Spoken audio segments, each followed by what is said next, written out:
Kasi ano yung ginagawa ng mga Pilipino, lagi naghahanap kung sino yung mataas sa survey, kung sino yung mananalo.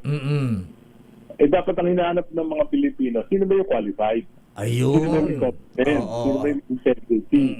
At wala akong naiisip na pinakahanda na maging Pangulo para umangat tayo, kundi si Marojas. Kaya nakita naman natin nung 2010 to 2016, ay umangat yung bansa natin. After 9 years naman, Duterte, Marcos, bagsak ang Pilipinas. Dati tayo rising economic tiger, ngayon, sick man of Asia ulit.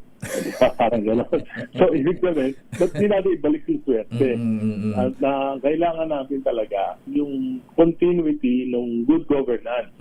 At isa sa pinaka-competent, pinaka-qualified yan, si Marojas. Kasi ngayon, ang nangyayari kasi, yung politics natin puro optics.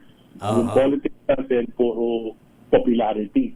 Diba? Kaya siguro ko, Guy, dapat ma-educate din ating mga kababayan na mabotante kasi tayo ayaw nating bumoboto ng talunan kung sino yung siguradong malakas ang chance ang manalo. Yun ang binoboto natin, hindi yung qualification ng kandidato. Tama. Kaya nga siguro dapat kaming mga leader ng bayan, baguhin namin yung sistema. Tayo mga concern na mga Pilipino na gusto nating magbagong gobyerno, gusto nating ang mga taong bansa, pakinabangan naman ng mga Pilipino, yung pinakikinabangan ng mga kalapit bansa na natin na dati nasa likod natin, ngayon maunlad na, eh talagay ko, dapat talaga hanapin natin kung sino yung pinaka-competent na maging leader ng bansa. Kasi ang kailangan natin, manager.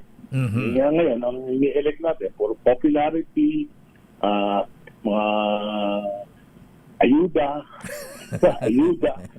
patronage. Kaya nangyayari sa bansa natin.